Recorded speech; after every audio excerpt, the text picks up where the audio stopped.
Olá a todos, muito boa tarde. Eu sou a Natália Cavalieri, sou a host de vocês hoje aqui no Comunidade. Tenho estado com vocês a semana inteira, então já antecipo o agradecimento pela audiência de todos durante a semana e pela audiência de todos hoje aqui no canal. Lembrando, aqueles que ainda não se inscreveram, se inscrevam no nosso canal, ativem as notificações para receber as informações sobre as publicações da Fundação. E também lembrem-se, eu sou a porta-voz de vocês aqui nessa conversa, vamos manter o diálogo, envie as perguntas de vocês no chat. Hoje eu estou aqui com o professor Zeca de Mello, seja muito bem-vindo, Zeca. Obrigado, Natália, boa tarde a todos que estão nos acompanhando.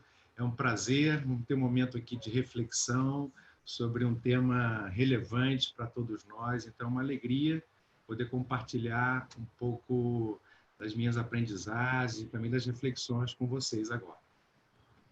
O Zeca, ele é professor convidado da Fundação Dom Cabral, ele atua em áreas como liderança, trabalho e espiritualidade, ética e confiança, é doutor em teologia pela Pontifícia Universidade Gregoriana de Roma. Eu vou deixar que ele fale um pouco mais sobre ele no decorrer da nossa conversa, porque nesse momento eu trago um convite para você que está nos assistindo, que é um convite a parar e estar conosco por inteiro nesse momento que vamos vivenciar aqui agora.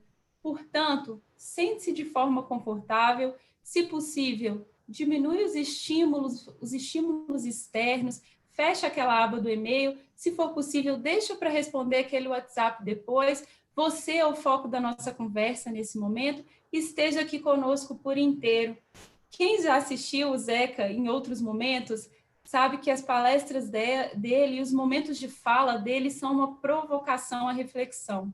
Então, para a gente iniciar a nossa conversa, Zé, que eu vou fazer uma pergunta que, na verdade, eu nem acho que é mesmo uma pergunta, é uma provocação para a gente começar essa conversa, porque, de repente, tudo mudou e mudou para todo mundo.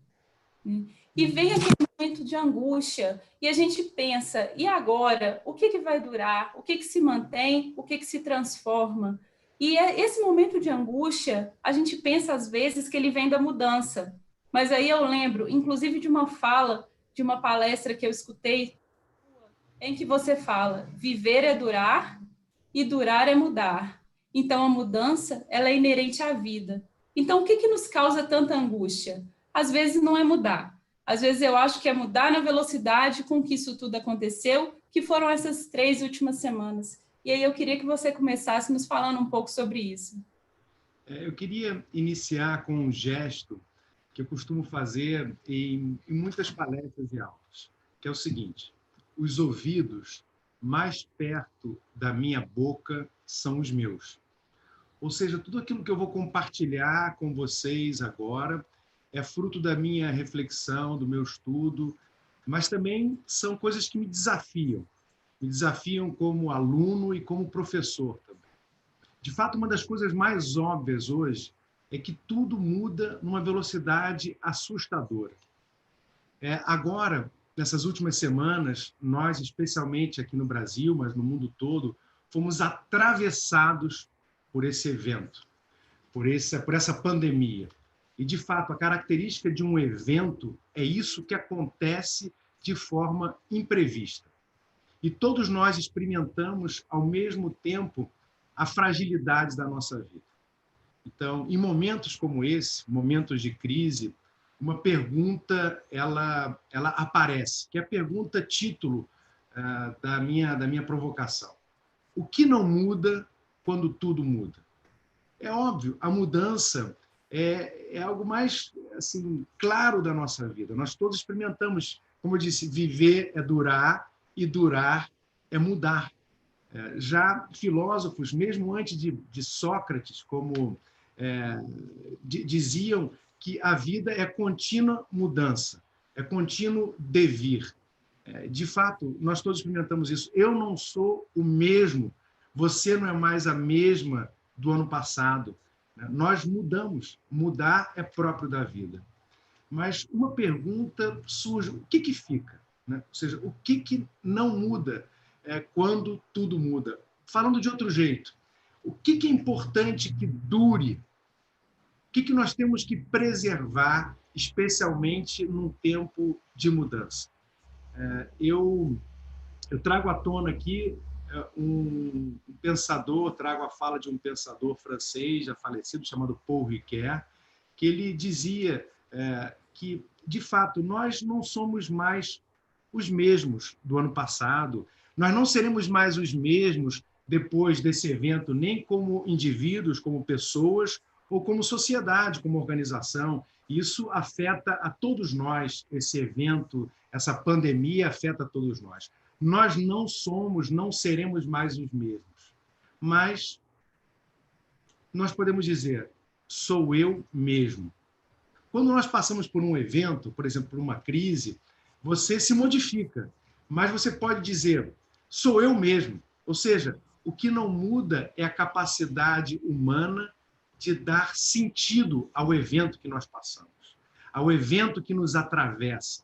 Então, de fato, nós não somos os mesmos, mas eu posso dizer, sou eu mesmo. Portanto, o que permanece é a capacidade narrativa, a capacidade de contar, a capacidade de construir um sentido, porque o sentido ele não é dado por si mesmo. De fato, nós vivemos agora um momento de muita confusão, né? De incerteza, de confusão, de perplexidade. Nós somos impactados de modo diferente por esse acontecimento.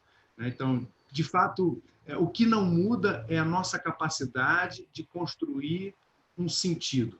Então, não sou mais o mesmo, mas sou eu mesmo. Sou eu mesmo que conto a história. Por exemplo, quando você se lembra de um acontecimento da sua infância, ou então de anos passados, por exemplo, de uma crise que você passou, né?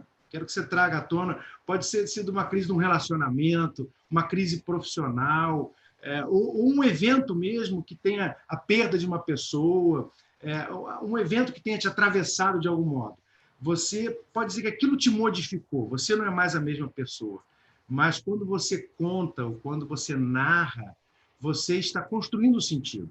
Então, de fato, o que nós estamos fazendo nesse momento, ou tentando fazer, é tentar construir um sentido em meio a essa confusão toda, a essa perplexidade toda. Então, é o sujeito narrativo que permanece. Sou eu que conto, sou eu que construo a minha identidade. De fato, a nossa identidade é sempre, de algum modo, uma identidade narrativa. Você pode dizer, na infância era você mesmo que viveu aquele acontecimento. Quando você passou por uma crise, foi você mesmo, embora não seja mais a mesma, porque aquilo te modificou, né? Então, assim, essa é uma pergunta, Natália, que vem me acompanhando há muito tempo, exatamente porque eu já passei por muitas transformações ao longo da minha vida. Essa pergunta, o que fica? O que nós temos que fazer durar? E aí, ampliando a minha resposta a essa provocação, que, na verdade, não é uma resposta fechada, mas um ensaio, uma pista, eu trago aqui a reflexão de um outro pensador, que é um americano que se encarregou de refletir sobre a transformação das organizações, das instituições, o Alvin Toffler, que dizia que o novo analfabeto, ou o analfabeto do século XXI, não será mais aquele que não consegue ler e escrever, mas sim aquele que não consegue aprender, desaprender e reaprender. Então, eu acho que isso a gente tem que fazer durar, porque aprender, desaprender e reaprender é, de algum modo, entrar nessa dinâmica própria da vida, né? A vida não é organizada, a vida não é algo que a gente controla, não é que a gente controla de forma exaustiva. Não, próprio da vida é irromper, surpreender-nos, né? Isso é que é da vida. A vida é sempre surpresa, né? Então, de algum modo, essa capacidade de aprender, desaprender e reaprender é algo que nós temos que preservar, sim. Você trouxe aí na sua fala sobre controle. Eu lembro, inclusive, de uma fala sua em que você fala que a lei da história é a imprevisibilidade. E, de repente, a gente sempre está em a zona de conforto do ser humano, é onde está aquilo que ele acha que tem o controle.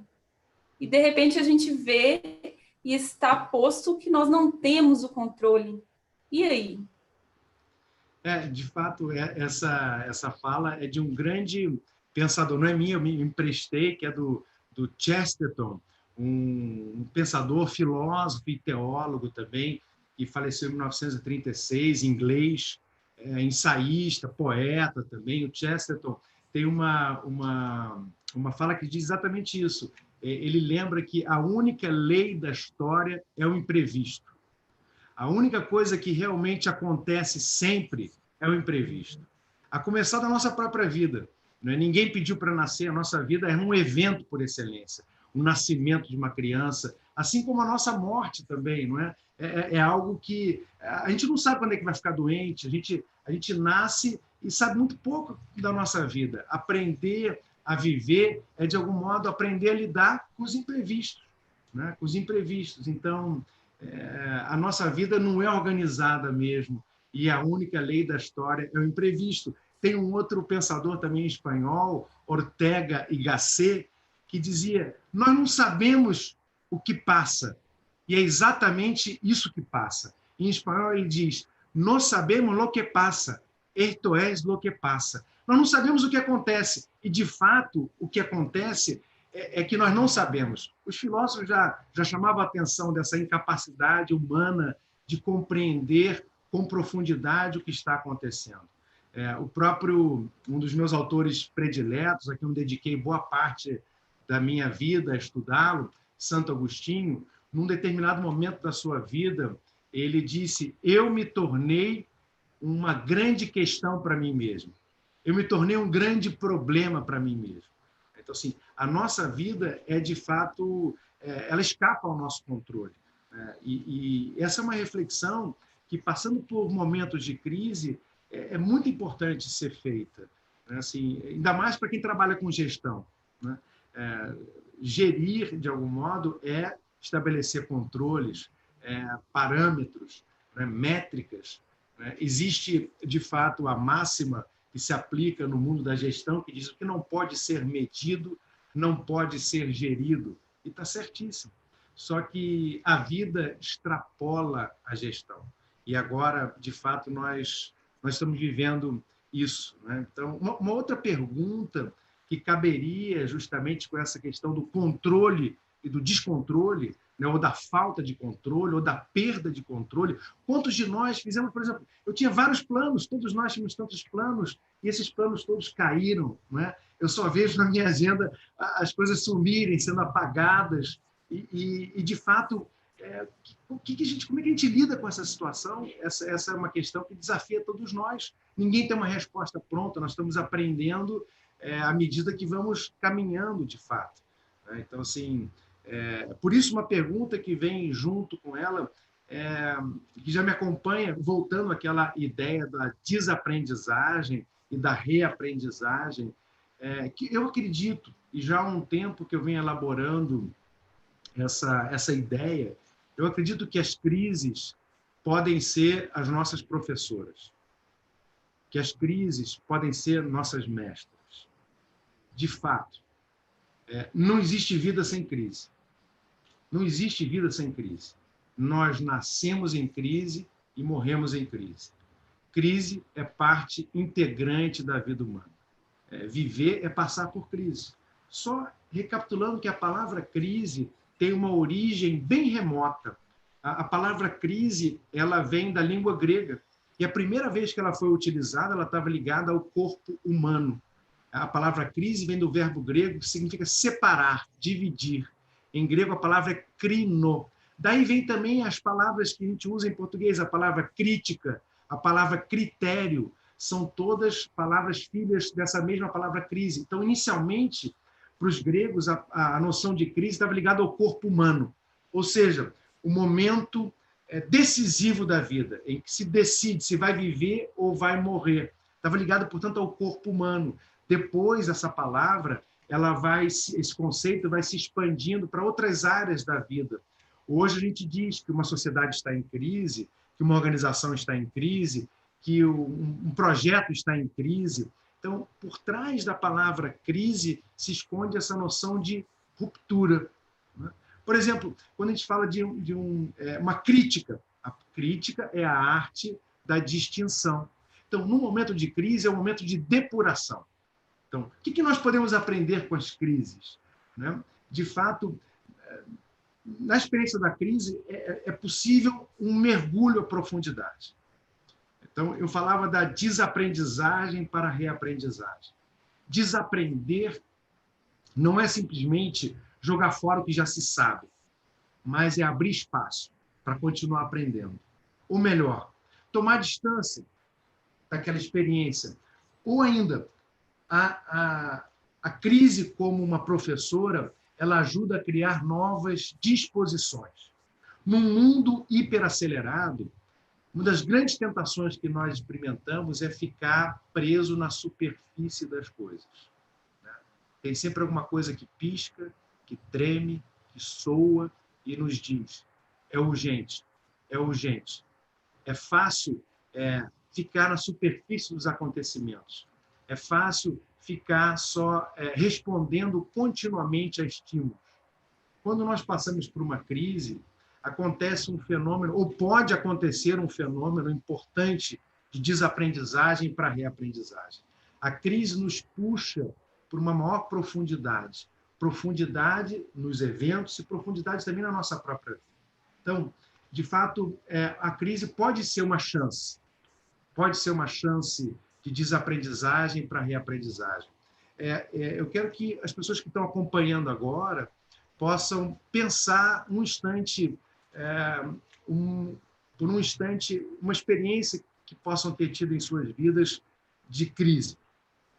A crise, ela tem pelo menos 3 elementos.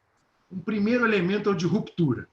Né? Ou seja, agora com essa pandemia, nós vivemos um momento de ruptura.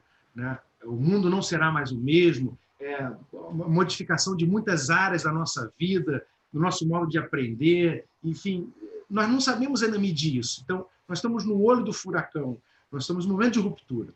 Mas, depois da ruptura, toda a crise tem também um momento de transição, né? Para depois haver o terceiro momento, que é a reconfiguração. Nós estamos ainda vivendo o momento da ruptura, então é muito difícil a gente ver com clareza. Por isso, o caráter reflexivo da crise. Sempre lembrando que a palavra reflexão significa dobrar novamente. Flectere, em latim, significa dobrar. Refletir significa dobrar novamente. E aí, muito tem se falado atualmente sobre uma dobra sobre si mesmo. Né? Então, assim, momento de autoconhecimento, né? De entrar em si mesmo, mas não é simplesmente um entrar em si mesmo para ficar preso e parado dentro de si. Né? Ir na profundidade. Voltando à pergunta inicial, o que não muda quando tudo muda? Quando a gente passa por uma crise, a gente tem essa oportunidade ou essa chance de voltar-se com maior profundidade para si mesmo. Mas não para ficar parado ali. Eu lembrava Santo Agostinho, né, que nos momentos de crise ele dizia: eu me tornei um grande problema para mim mesmo.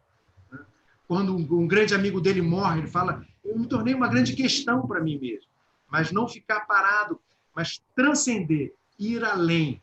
Então, quem já passou por uma crise, aprende uma coisa, desaprende uma para reaprender outra. Aprende que dentro de si há um núcleo inquebrantável. Acho que essa reflexão é muito valiosa. Quando a gente conseguiu já superar alguma crise, a gente sabe que há um núcleo em nós. Eu quero retomar aqui a ideia do Chesterton, esse pensador inglês, que dizia que a única lei da história é o imprevisto. Ele tem uma reflexão interessantíssima sobre as fábulas infantis, e ele fala sobre a figura do bicho-papão. Toda fábula infantil tem a figura do bicho-papão, uma figura assim, que às vezes amedronta as crianças, mas ele diz que esses personagens na literatura, eles não existem, não foram criados e inventados para assustar as crianças, mas, pelo contrário, para a criança possa descobrir que dentro dela há uma força capaz de vencer essa outra esse chamado bicho-papão, né? Eu acho interessante essa reflexão dele, porque, de fato, quando a gente passa por uma crise, a gente vê que isso não é uma coisa que a gente conseguiu superar, a gente passou por ela. Então, é por isso o tema da esperança também é importante, né? Então, assim, não uma esperança vazia de quem está encostado num barranco, esperando a vida passar, não é essa espera passiva, mas uma esperança do ponto de vista mais dinâmico, né? De quem exercita coragem para enfrentar as adversidades. Então, a crise não tem uma dimensão apenas individualista, né? Que me faz fechar em mim mesmo. Então, olhar, mas entrar em si mesmo, sim, para exercitar o autoconhecimento, mas também exercitar o que eu chamo de autodesconhecimento. Saber que a vida ela ultrapassa a minha capacidade de abarcá-la, de colocar no bolso. A vida está sempre surpreendendo a gente, tanto da dimensão que nos causa espécie e provoca como uma crise como essa, mas também dos nossos recursos. Nós, passando por uma crise, podemos descobrir também recursos que não conhecíamos, que estão dentro de nós, mas às vezes não só dentro de nós, mas também fora de nós, como é o caso do exercício da empatia, por exemplo, que a gente vai falar mais à frente. Zeca, nós temos uma pergunta aqui do Luiz Gustavo Leite Souza, e você já trouxe algumas respostas para ele, mas eu queria trazer a pergunta dele. Ele fala que é muito seu fã, e ele pergunta o seguinte: gostaria de saber quais são os principais traumas que ficarão no ser humano após essa crise e quais os maiores aprendizados. Você já trouxe alguma coisa sobre os aprendizados? E na sua fala você fala muito que o ser humano tem um núcleo inquebrantável, mas o que fica de trauma é a pergunta do Luiz Gustavo. Assim, Luiz Gustavo, obrigado pela sua pergunta. É muito difícil dar uma resposta assim geral para isso, né? Porque as pessoas experimentam uma crise como essa de forma diferente, né? Eu estava lendo até recentemente um texto interessante que dizia que não é que nós estamos todos no mesmo barco. Muita gente tem falado isso, nós estamos todos no mesmo barco, né? Mas, de fato, não estamos no mesmo barco, nós estamos, talvez, sob a mesma tempestade. Mas as pessoas vão experimentar de forma diferente. Pessoas na sociedade que estão mais vulneráveis vão ser mais impactadas. Então, é importante essa distinção nesse momento, né? Por exemplo, pessoas em situação de vulnerabilidade maior, social, vão ser mais impactadas, né? Então, pessoas com maior vulnerabilidade emocional também são mais impactadas. Então, assim, é difícil dar uma resposta geral. Eu acho que cada um tem que de algum modo, tentar encontrar em si, construir esse sentido para si mesmo, né? Porque não dá para dar uma resposta genérica sobre algo que impacta de modo diferente. Tem gente que vai passar por isso que não vai ser impactado como outras serão. Não serão contaminados, então outras terão experiência de morte muito próxima de si, de pessoas da família. De algum modo, hoje, todos nós estamos sofrendo esse impacto como uma comunidade global de emoções, ou seja, nós estamos vendo tantas mortes aqui, tantas mortes lá, tantos infectados, o tempo inteiro nós estamos em estado de perplexidade, e um dos riscos nesse momento é a paralisia, né? A gente se sente impotente e fica paralisado. Assim, eu quero lembrar que tem o medo, ele tem uma dimensão também pedagógica, não é, Luiz? Sim, a gente pode, mas o medo pode paralisar também, se ele de fato ele chega a tomar conta da pessoa. Aí eu trago um pensamento interessante de um francês, um filósofo francês também, o Montaigne, que ao falar sobre o medo, ele fala desse paradoxo do medo, né? Todos nós experimentamos o medo daquilo que nós não sabemos ainda, não sabemos como lidar. O Montaigne dizia que o medo, ao mesmo tempo que ele nos prende ao chão, ele nos dá asas. Então, o medo ele é sempre paradoxal. Ele pode paralisar, ele pode te prender ao chão, ou ele pode também fazer com que você reconheça ou recolha os recursos que você tem para poder sair dessa situação. Então, de fato, o medo ele pode ser bom, porque faz a gente ver que a vida é frágil. Então, se cercar de cuidados. Né? Então, assim, esse momento em que nós vivemos é o momento de experimentar a nossa fragilidade. A fragilidade pessoal e também a fragilidade coletiva. Então, Luiz, não tem uma resposta única que caiba para todos. O que nós podemos fazer é reconhecer aquilo que nós podemos aprender com essa crise e aquilo que está dentro da nossa possibilidade, ajudar as pessoas que estão à nossa volta, de algum modo, aqueles que serão mais impactados por isso, por essa pandemia. Enfim, e nós vamos descobrindo também os recursos que nós temos. Né? Então, assim, de fato, um momento de crise é também uma oportunidade para a gente reinventar os laços, né? Para a gente, de fato, ver aquilo que é importante realmente, aquilo que realmente importa. Então, toda crise tem uma dimensão também de purificação, né? de fazer, observar, experimentar aquilo que é o núcleo mais importante. E esse núcleo está tanto dentro de você, né? Esse núcleo inquebrantável que eu dizia, como também nas relações, na experiência com o outro. Né? E é nesse gancho que eu queria pegar, Zeca, o Mauro Oliveira ele faz uma pergunta que vai bem dentro disso que você está falando. Você poderia nos falar um pouco sobre o tripé família, trabalho e religião para ajudar o ser humano a passar por momentos difíceis?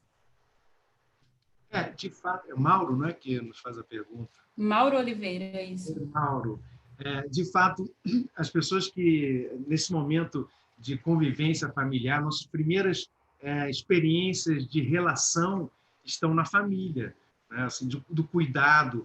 Então, de fato, esse momento de convivência familiar, onde as pessoas estão muito em casa, pode ser um momento também importante de maior troca, de conversas, de aprofundamento, de aprendizagem em família, mas também serão momentos difíceis. Muitas pessoas estão experimentando isso, né? A dificuldade de estar convivendo intensamente com as pessoas. Né?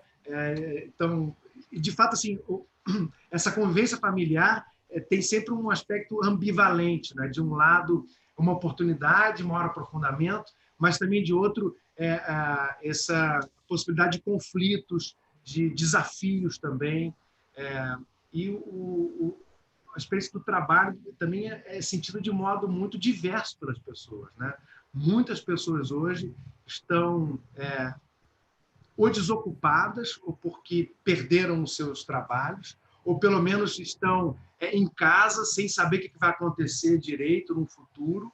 Né? É a minha situação, é a situação de muitas pessoas hoje, mas algumas já estão, de fato, desocupadas porque perderam seus empregos, ou então estão em casa de licença, sem saber o que vai acontecer no futuro. Então, é um momento de muita instabilidade, tentando se reinventar, tentando pensar o que podem fazer de diferente. Né? Mas, de fato, tem algumas pessoas que estão desocupadas, mas todas estão preocupadas. Todos nós, quando se trata dos nossos afazeres, de como nós vamos ganhar a vida, estão preocupados. A não ser aqueles que conseguiram acumular muito, mas mesmo esses também estão vendo a flutuação cambial, estão acompanhando a flutuação nas bolsas, estão inseguras, incertas. Então, todos nós estamos, de algum modo, vivendo esse desafio de reinventar nosso trabalho, de pensar como é que nós vamos enfrentar, o que será do nosso trabalho, da nossa profissão, depois dessa crise. Em relação à religião, como o próprio nome indica, né? A palavra religião vem de ligar ou religar. Eu queria expandir mesmo essa questão, né? Porque quando a gente passa por uma crise, a gente experimenta a fragilidade, a nossa fragilidade. Muitas pessoas encontram ou encontrarão na espiritualidade, na sua experiência religiosa, um conforto, um consolo, uma forma de conseguir superar, ou pelo menos passar de alguma consolação em meio ao sofrimento, à dor. E, de fato, eu acredito que a espiritualidade pode ser uma ajuda nesse momento. Mesmo as pessoas que não têm uma fé específica ou não são adeptos a uma religião, podem experimentar, como eu dizia, uma busca por um sentido, né? E, às vezes, esse sentido pode estar na família, pode estar nas relações. De fato, ser pessoa, antes de tudo, é ser um nó de relações. Nós somos seres relacionais. Então, o sentido da nossa vida se constrói pelas relações que a gente estabelece, né? As relações conosco mesmos, as relações com a natureza, as relações com os outros, com a sociedade e a relação com a transcendência, se no caso você é uma pessoa que crê, que professa uma fé. De fato, cuidar das relações é fundamental em tempos de crise. Isso é outra coisa que nós temos que fazer durar. Ótimo. Zeca, ainda nessa linha, a Denise Manfred pergunta: medo da morte, medo da perda de entes queridos nesse momento. Como ajudar as pessoas a lidarem com a impotência diante desse fato?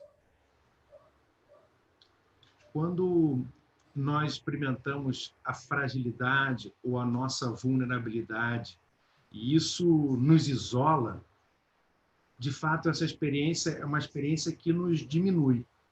Mas, quando experimentamos a nossa fragilidade e essa experiência nos abre ao outro, como eu falava na relação, isso pode nos enriquecer, né? Todos nós somos seres relacionais. Então, quando você entra em relação, significa que o outro tem alguma coisa que você não tem, né? Então, assim, a própria noção de cuidado, a própria noção de ética do cuidado surge a partir da nossa experiência de fragilidade. Tudo que é frágil precisa de cuidado. Então, uma pessoa que está em situação de fragilidade, seja emocional, física ou espiritual, ela precisa de cuidados. Então, todos nós, em algum momento da nossa vida, precisamos de cuidado. Precisamos do cuidado do outro. Nós não conseguimos cuidar só de nós mesmos, muitas vezes. É claro que o cuidado de si mesmo é fundamental, né? Em primeiro lugar, eu tenho que cuidar da minha própria vida, da minha saúde, isso é fundamental. Mas, quando experimentamos a fragilidade do outro, também o sair de si para ir ao cuidado, ao cuidar do outro, é fundamental. Então, eu acho que aquilo que está à nossa volta, né? Assim, as pessoas das quais nós que confiam em nós, ou que dependem de nós nesse momento, é um momento especial de experimentar a importância dos laços, né? A importância da relação. Não esquecendo que a palavra relação também traz essa ideia dos vínculos, né? É um momento, como a gente falava da família, mas não só da família, dos amigos, é um momento especial, quem sabe, de refazer os laços, né? De construir novas relações também, né? Então, acho que pensar no cuidado é muito importante, né? Assim, tudo que é frágil precisa de cuidado. Assim, a natureza é frágil, a vida é frágil, né? Então, assim, as nossas relações são frágeis. Se você pensa, tudo aquilo que é precioso na sua vida é frágil. Tudo que é precioso é frágil. E o que é frágil precisa de cuidado. Então, não um cuidado não aquele cuidado só apenas cuidado, atenção, não é isso, é o cuidado no sentido que se usa em inglês de care, né? É interessante observar que a palavra care em inglês é da mesma origem da palavra cura, né? Então, curar e cuidar vem da mesma origem. A gente fala, né, o curador da exposição, né? Nós usamos essa expressão, né, o curador. O curador é aquele que cuida. Então, acho que é um momento em que todos nós estamos precisando de cuidado, mas alguns vão poder ainda mais manifestar isso porque enfim, tem mais recurso, tem mais capacidade, está em situação de menor fragilidade ou tem mais conhecimento. Então, todos nós podemos, de algum modo, cuidar e nos deixar cuidar também, né? Então, essa experiência, seja na família, ou na comunidade, no trabalho, é um momento de muita fragilidade, experiência de fragilidade coletiva, por isso também de reinventar os laços, de construir confiança, de fato. Eu acho que sim, muitas oportunidades também de estabelecer novas relações, de criar coisas novas também serão possíveis nesse momento de dificuldade e de crise. Ainda falando um pouquinho de relações, e aí eu queria introduzir o assunto empatia. Em um momento da sua fala, Zeca, você trouxe assim, a crise ela é comum a todos, porém os impactos são individuais. A partir da sua fala, eu penso que é ainda mais importante o exercício da empatia, seja no campo profissional, seja nas relações pessoais, né? Não há dúvida. Assim como a crise pode ser uma professora, como eu dizia, porque a crise nos desloca, né? Ajuda a criar uma nova disposição. Veja bem que a palavra disposição significa sair da posição. Quando você está na posição firme, quando você está disposição, é sair da posição. Está no seu posto? Não, estou disposto. Então, as crises, elas provocam essa nova disposição da superfície, dos acontecimentos, das coisas, da nossa própria vida, para uma maior profundidade. A empatia, ela também ajuda a desaprender para reaprender, porque ela nos provoca uma disposição diferente, a disposição ao encontro do outro. A empatia é essa capacidade de se imaginar no lugar do outro. Então, no caso do cuidado, como nós dizíamos, da arte de cuidar, isso é fundamental para os pais, para os professores, para os médicos, mas para todas as pessoas que convivem. A arte de cuidar envolve a empatia, capacidade de se imaginar no lugar do outro, né? Uma das traduções possíveis da palavra empatia, dentro da palavra empatia, tem a palavra grega pathos, que significa sofrer. Sofrer não no sentido de sentir dor, mas sofrer no sentido de ser impactado por. Na vida, às vezes nós temos atitudes ativas, outras passivas. Ao mesmo tempo, nós agimos, mas nós sofremos a ação dos outros. Dentro da palavra empatia tem essa noção de ser impactado. Veja, outra palavra prima da palavra empatia é a palavra apatia. Diante de um acontecimento que nos atravessa, nós podemos ficar apáticos. O apático é aquele que está indiferente. Isso não é comigo, então está paralisado. Quando você experimenta a empatia dá noção de movimento. Esse dá noção de movimento. Uma tradução possível que se usa também na língua portuguesa, sobretudo falada em Portugal, é a palavra intropatia. Intropatia é uma coisa que é empatia, mas dá noção de movimento. É ir ao encontro do outro, né? Então, empatia tem essa noção de disposição, portanto, sair da posição ao encontro do outro. É tomar a perspectiva do outro. Uma imagem que se usa muito quando se fala de empatia é a imagem de calçar os sapatos do outro, né? Então, assim, você sentir... É impossível, às vezes, você se colocar, de fato, no lugar da outra pessoa, se você nunca vivenciou aquela experiência. Então, por exemplo, uma pessoa que tá, por exemplo, doente nesse momento, você nunca passou por essa doença, então é difícil você empatizar, você se colocar no lugar do outro. Por isso que, mais do que identificação no sofrimento, a empatia traz consigo essa ideia de imaginação e curiosidade. Então, você se imagina no lugar do outro, você desperta a curiosidade por tentar compreender o outro.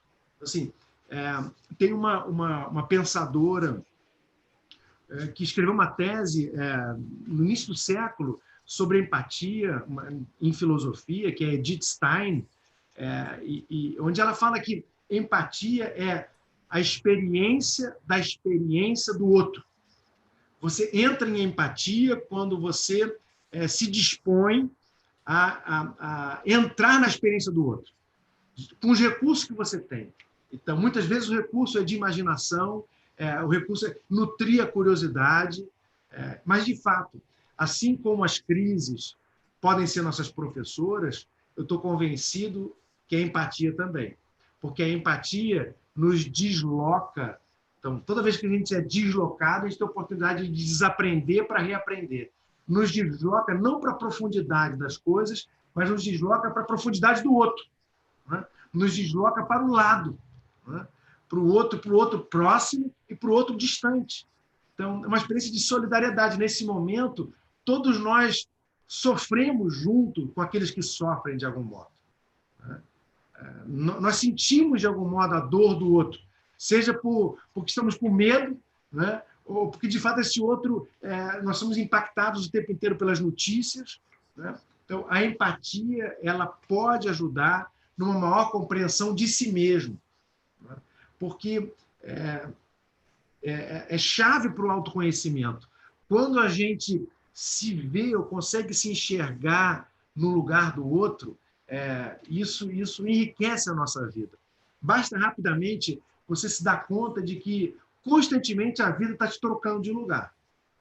Constantemente você é mudado de lugar. Né? Eu sempre digo, todos nós somos filhos de alguém, filhas de alguém. E, de repente, na vida, a gente se torna pai, a gente se torna mãe. A vida troca a gente de lugar. Né?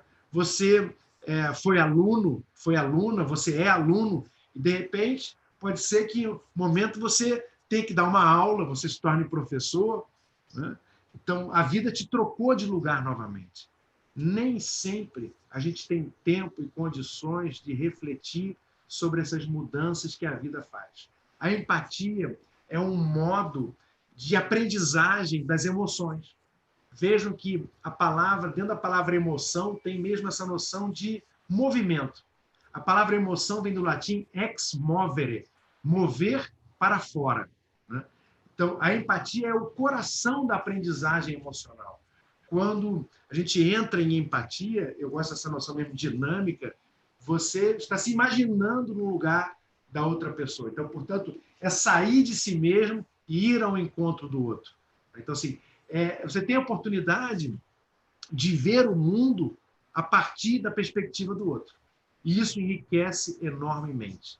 Porque uma das tentações, como eu dizia, às vezes fica preso só na sua visão limitada e particular, porque sempre a nossa visão do mundo é uma visão a partir de uma perspectiva. A gente tem a oportunidade de aprender, ou melhor, reaprender, quando a gente sofre algum deslocamento. Então, a empatia faz isso, ela desloca a gente. Então, ela dá a possibilidade de curar um pouco as nossas cegueiras parciais. Quem fala disso é o grande pensador, o Edgar Morin, que muito escreveu sobre o tema da complexidade. Ele dizia que nós somos cheios de cegueiras parciais. A gente vê sempre o mundo, uma ciência vê sempre o mundo ou a realidade a partir de um ponto de vista. Exercitar diferentes pontos de vista é essencial para o crescimento humano. Então, assim como a crise nos desloca e ajuda a provocar uma disposição diferente, também a empatia. Porque a empatia nos permite exercitar o olhar do outro. Né? O olhar do outro. E com isso a gente cresce, a gente amadurece, novas possibilidades são abertas. Né? Como a gente aprende quando a gente pode ver com o olhar do outro, quando a gente pode, de algum modo, assumir a perspectiva do outro, ainda que seja por imaginação, né? Nutrir isso. Isso não é uma coisa que a gente aprende pronto, colocou no bolso. Não, eu sempre digo, na escola da aprendizagem emocional, nós seremos sempre alunos. A gente nunca sai dessa escola. A gente nunca sai dessa escola.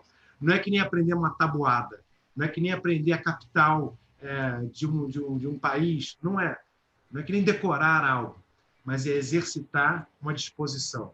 Né? Então, isso a gente vai continuamente carregar e ter oportunidade de exercitar. Você falou que a crise nos deslocou, e foi um deslocamento muito rápido para um cenário que nos traz a reflexão. E aí eu trago uma pergunta da Adriane Hickley. Nós não estávamos com a aceleração anterior do mundo? Muitos de nós podemos ter perdido o jeito de aprofundar e refletir. E aí, de repente, veio esse deslocamento que você fala, Zeca. Então, o que você sugere para reaprendermos o exercício da profundidade? Assim, que a gente tem, muitos de nós estão experimentando ter mais tempo, talvez, né? Assim, mais tempo livre. No mundo hiperacelerado, uma das coisas que acontece, uma das imagens que sempre me acompanhou no mundo hiperacelerado é a roda do hamster. É como se a gente tivesse naquela roda do hamster, ou então imagina uma encosta escorregadia em que você está continuamente escalando, mas ao mesmo tempo deslizando para baixo. Né? No mundo hiperacelerado, sempre você termina o dia com a sensação de estar devendo, não ter conseguido fazer tudo.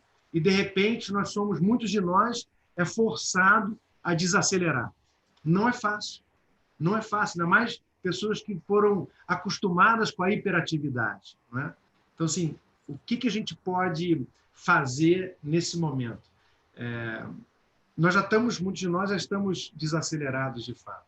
Eu acabei de dizer, acho que a empatia é um excelente exercício, né? Excelente exercício para isso. Outro assim, que está muito ligado à empatia também é a capacidade de exercitar a gratidão. Eu sempre falo sobre isso, né? De poder olhar à nossa volta as coisas boas que a gente tem. Né? Agora, por exemplo, está para os cristãos, agora a gente entra na Semana Santa, estamos na Semana Santa, e daqui a pouco vai ter a Páscoa, não é? Mas, se a gente for pensar, todas as festas que são celebradas, mesmo as festas religiosas, na sua origem, foram festas agrícolas. Nunca esquecer isso. Todas as festas, na sua origem, todas as grandes festividades, como a Páscoa e tantas outras, na sua origem, elas trazem a noção dos ciclos da natureza. A natureza sempre se renova. O que não se regenera, se degenera. Um tempo propício para reflexão, portanto, para transformação, esse tempo que nós vivemos de crise. Então, acho que nutrir a atenção àquilo que realmente importa é uma grande chance, uma grande oportunidade que a gente tem. Então, eu acho que esse talvez seja uma das grandes possibilidades que as crises nos trazem, né? Assim, de olhar para aquilo que realmente importa. Muitas vezes, no mundo muito agitado, onde a gente está constantemente respondendo a estímulos, a gente não consegue se concentrar ou se dedicar àquilo que é nuclear, aquilo que é mais importante. E talvez nessa hora a gente tenha a oportunidade de fazer esse encontro, talvez descobrir capacidades, possibilidades que a gente mesmo nem sabia que tinha. Né? Então, eu queria trazer uma visão mais, não sei se otimista, talvez seja muito forte, mas de alguma esperança para esse momento tão difícil. E eu acho que é isso, descobrir aquilo que realmente importa. Eu falava desde o início desse núcleo inquebrantável que cada ser humano tem em si. Eu trouxe o exemplo do Chesterton, que falava das fábulas, da importância que a criança de descobrir esse núcleo que faz superar. Né? Quando você passa por... Acho que, respondendo a Adriana também, resgatar as experiências que nós já tivemos no nosso passado de superação ajuda a enfrentar os novos desafios. Né? Você, quando passou, por exemplo, por uma separação, talvez, ou por a perda do trabalho, e você conseguiu superar alguma dificuldade lá atrás, alguma crise, você experimentou que foi possível, né? Você experimentou essa capacidade de atravessar de passar por aquele vale tenebroso, por aquilo. Às vezes, quando a gente está no olho do furacão, a gente acha que nunca vai passar, que não vai conseguir, e tentar resgatar na sua própria história pessoal essa superação de uma crise passada. Acho que isso é sempre muito saudável. E tentar manter a atenção e guardar energias para aquilo que é mais importante. Porque é comum a gente gastar muito tempo com coisas que nos distraem, né? Já o pensador francês também, Pascal, falava da sociedade da diversão, né? Quem está sempre só se divertindo, se distraindo, da distração, está sempre distraído, né? Procurando alguma distração. Acho que esse momento é um momento também de buscar aquilo que é mais importante, aquilo que... Eu não tô, você que vai saber o que é esse núcleo inquebrantável, né? Pode ser a sua experiência religiosa, como o nosso amigo falou anteriormente, mas também a relação com o outro que você precisa cuidar, ou mesmo o cuidado de si mesmo, né? O encontro consigo mesmo é fundamental nessa hora. Então, tentar resgatar uma experiência passada de superação, para que isso anime e te dê forças também agora, e também assim, tentar buscar, nesse momento de crise, aquilo que de fato é nuclear para você, é o coração, aquilo que é mais importante, aquilo que é mais precioso. Zeca, ainda falando sobre relações, a pergunta da Marli Sorel gira em torno de como cuidar nesse momento no qual o contato é online. Essa é uma dificuldade para todos nós. Olha, eu estou aqui também tentando, por exemplo, eu tentei me adaptar. Normalmente faz sentado, eu sou uma pessoa mais agitada, coloquei meu computador aqui no alto, a gente vai aprendendo, né? Eu também tô aprendendo junto, né? E eu acho que compartilhar, tem muitas coisas que podem ser feitas, né? Tem as redes sociais, que às vezes podem ser também um instrumento de muita dispersão nessa confusão toda, mas pode aproximar também as pessoas, né? Muitas pessoas têm feito encontros virtuais, encontros como esse que a gente está fazendo agora, né? Exatamente. Lá a nossa aprendizagem, trocar ideias, conversar, ler um livro que você estava tanto tempo lá querendo ler, ou então aprofundar-se num outro tema, fazer alguma coisa que você sempre ficou para você fazer e você nunca encontrou tempo para isso. Aquelas desculpas que a gente sempre dava, agora não dá para a gente dar mais, né? Então, assim, mas acho que tem uma coisa que a gente pode fazer, que é muito prática nessa hora. Eu costumo sempre terminar as minhas aulas dando um exercício prático, né? E assim, um exercício prático pode ser um exercício de empatia, um exercício de gratidão. E eu acho que essa hora que a gente está distante, de isolamento social, pensar nas pessoas que foram decisivas para a gente, né? Pessoas que ajudaram a gente ver coisas que a gente não conseguia ver. Essa pessoa pode ser alguém da sua família, pode ser um amigo, uma amiga, um professor, uma professora. Tentar resgatar na sua história essas pessoas que fizeram a diferença na sua vida. E fazer um exercício explícito de gratidão a essa pessoa, né? Você pode escrever, talvez, uma mensagem para ela, ou então marcar um encontro virtual e dizer para ela. Isso sempre me chamou muita atenção, né? Como é que a gente é corajoso quando a gente está tomado de uma emoção tóxica. Por exemplo, quando a gente está com raiva, quando a gente está com ressentimento, muitas vezes a gente consegue sair de si mesmo e ir ao encontro do outro, né? É uma força, de fato, né? Emoção, como eu dizia, é sair de si, né? Então, quando você está tomado de uma emoção que é uma emoção ácida, tóxica, muitas vezes, quando você está com raiva, com outros sentimentos ou emoções mais tóxicas, você consegue expressá-la. E muitas vezes, quando se trata de reconhecer a importância do outro, às vezes a gente não tem a mesma coragem. Então, eu queria sugerir isso, né? Que você pudesse exercitar a coragem, né? A palavra coragem tem coração dentro, né? E é uma palavra que vem do latim coraticum, né? Tem coração dentro, significa agir com o coração, agir a partir do coração. Não só o coraçãozinho, né? Às vezes a gente, quando fala de coração, hoje a gente pensa só no amor romântico, ou então um sentimento no anjinho com a flecha. Não. Coração para os antigos, tanto para a tradição hebraica quanto para a tradição grega e também na tradição latina, coração significa a interioridade, né? O lugar do discernimento. Então, aprender a colocar o coração onde o coração tem que estar, né? Também, respondendo a Adriana, o que a gente pode aprender nessa hora, né? Então, quem sabe poder exercitar a virtude da gratidão nesse momento. E resgatando uma pessoa que te ajudou no passado, ou então alguém da família, uma pessoa que foi muito importante para você, que você perdeu o contato. Quem sabe resgatar esse contato e agradecer explicitamente, né? Exercitar essa virtude tão importante. E como dizia o pensador francês, o Sponville, a gratidão é a mais agradável das virtudes, mas não há virtude fácil. Não é uma virtude fácil. Então, precisa ser praticado. Então, aprender a colocar a coragem onde a coragem tem que estar.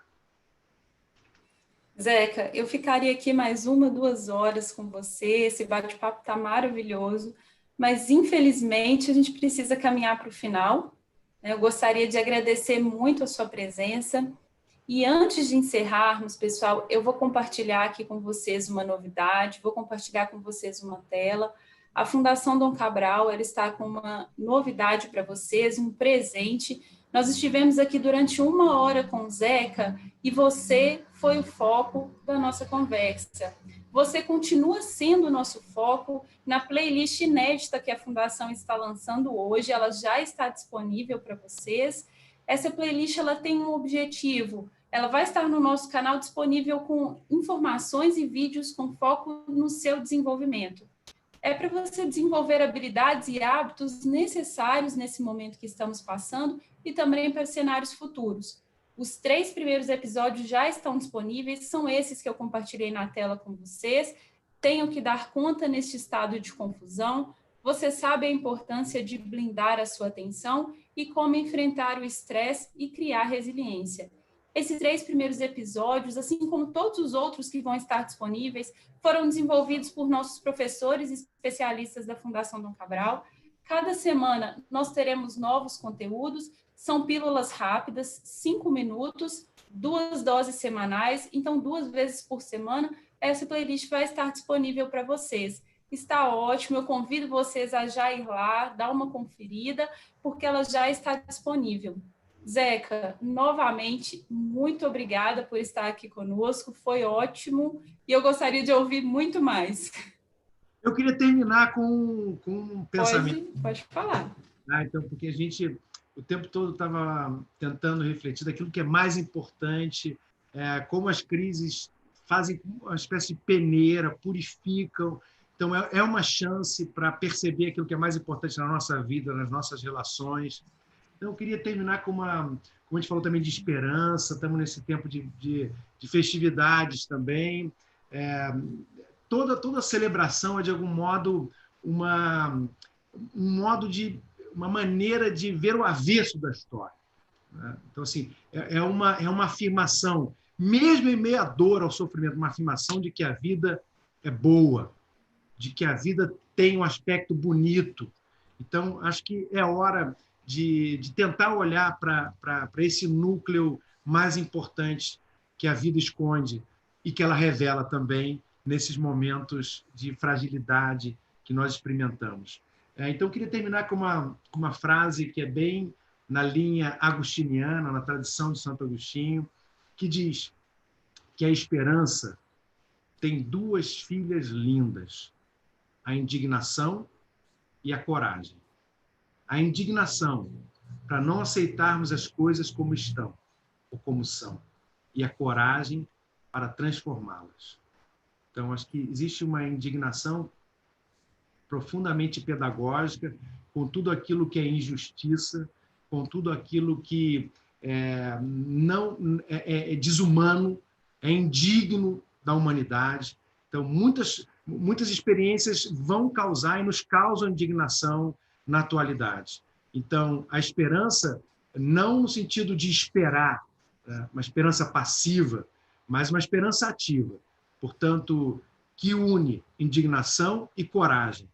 Coragem, colocando o coração naquilo que realmente importa.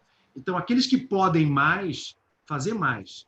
É cuidar à nossa volta com coragem daqueles que são mais frágeis, daqueles que precisam do nosso amparo, né? Então, essa atenção e essa coragem para fazer a diferença. De fato, assim nós estaremos, de algum modo, semeando essa esperança tão importante em tempos difíceis como o nosso. Muito obrigado, foi um prazer estar com vocês. Zeca, o prazer foi todo nosso. Eu agradeço a todos vocês por essas 3 semanas de audiência. Nós voltamos na segunda-feira, amanhã é feriado. Na segunda-feira, às 16 horas, o Tomás Castilho estará aqui como host de vocês. Foi um prazer estar com vocês essa semana.